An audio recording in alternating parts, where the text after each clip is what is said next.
Hey man, say what you want to say, man, but this is Ty Talks. I'm your host, Tyron Days, and I'm gonna be breaking down some topics in the world of sports, debates, hot takes, and all the moments that keep the game talking.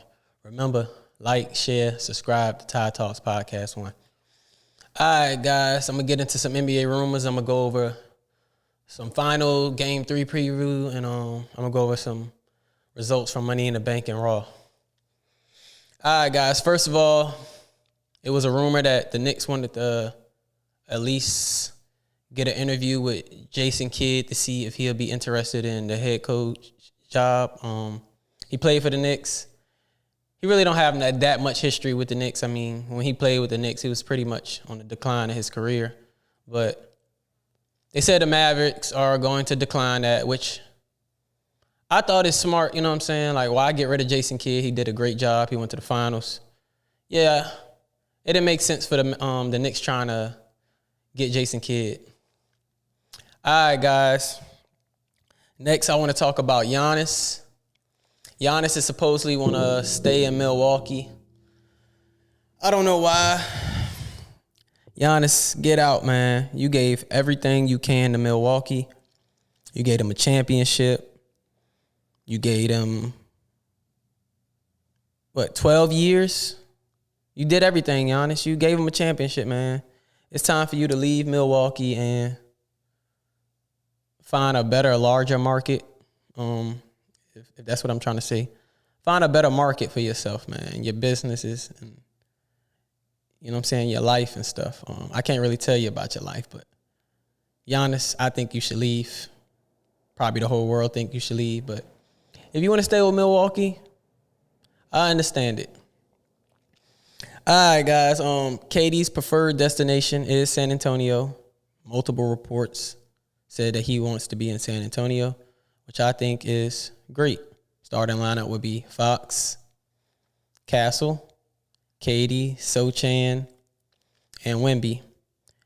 They probably keep the number 2 pick. They probably trade Vassell, Barnes, and the number 14 pick, which wouldn't be that bad. We can go in free agency and see what we can get. I know I'm already saying we. KD not even on San Antonio yet. But, yeah, I think that'll be perfect decision for him. 3-4 years, he can finish up.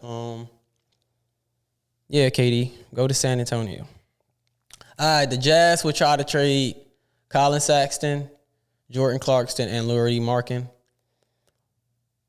They should have been gone. I don't know why Jordan Clarkson and I think Colin Sexton been there so long.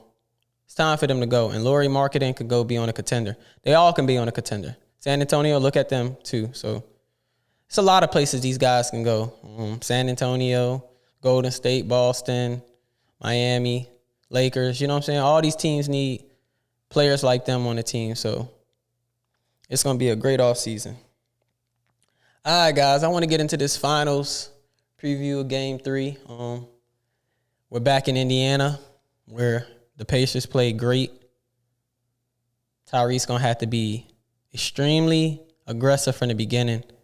When I mean aggressive, I mean coming downhill, Tyrese. You good at that. Grab a rebound and just drive. Drive straight to the lane, get fouled or something. You don't have to shoot this many threes. You don't have to rely on the threes. And for Siakam, you have to get Siakam involved early. If you want to beat this OKC team, you got to get Siakam involved early. If you don't, it will be bad news early, and you probably end up losing. But they have to get Siakam. Siakam has to have 20. Tyrese, you have to have a double-double tomorrow. Nembhard has to show up. Neesmith has to show up. TJ McConnell has to show up. Miles Turner has to show up. All them guys got to show up if you want to beat OKC. OKC is on a different level. And same for OKC. If Chet and J-Dub doesn't show up, they can lose too. So I expect a aggressive, fast-paced game tomorrow, turning the ball over each other. It's just gonna be a great game. Hopefully it'll be a great game tomorrow, Game 3. So yeah, Yeah, I just think Siakam has to be involved early because if he don't, it's going to be bad. It's going to be very bad. And we know what OKC do when you turn that ball over.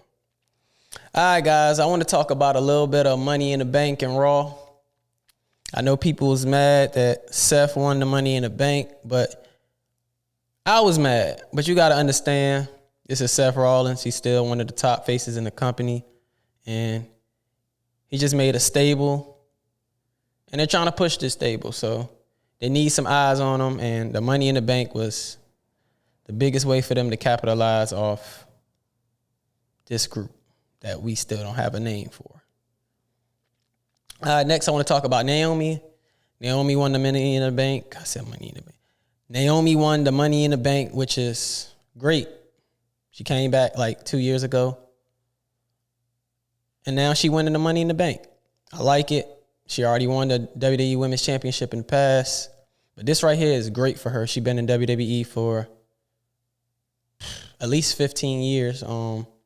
This is great on her career. Money in the Bank winner, Naomi. And she's a heel right now. So I like that. I like that. All right, guys. What y'all think about this John Cena versus CM Punk? Which CM Punk is going to have to go to Saudi Arabia.